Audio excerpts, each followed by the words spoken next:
Let's turn our attention now to Dr. Jaishankar's touchdown in Italy.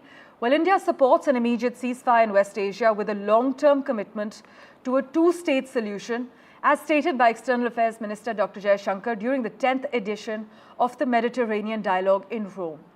Dr. Jaishankar condemns terrorism, hostage-taking and the civilian casualties resulting from military operations. In fact, I must inform you that he emphasized that India considers large-scale civilian casualties in military actions to be unacceptable and stressed that international humanitarian law must be upheld and cannot be disregarded. Listen in to what the Foreign Minister had to say.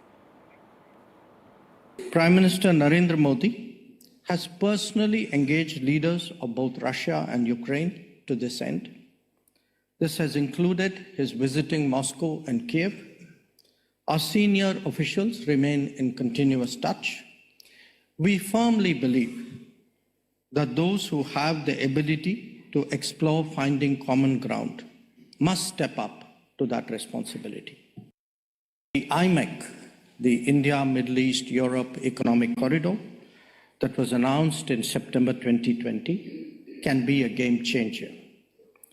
The conflict underway currently in the Middle East has undoubtedly been a major complication, but it is proceeding, the IMEC is proceeding ahead on the eastern side, especially between India and the UAE and Saudi Arabia. Our concerns have also been increasing on the widening of the conflict. We have been in regular touch with both Israel and Iran at the highest levels to advocate restraint and enhance communication. My colleague Mohammad Ghazali joins us live. He's been tracking Dr. Jaishankar's visit very closely. As we've just heard, Ghazali, Dr. Jaishankar has voiced concerns over the widening conflict in West Asia. But take us through the key takeaways from the last 24 hours.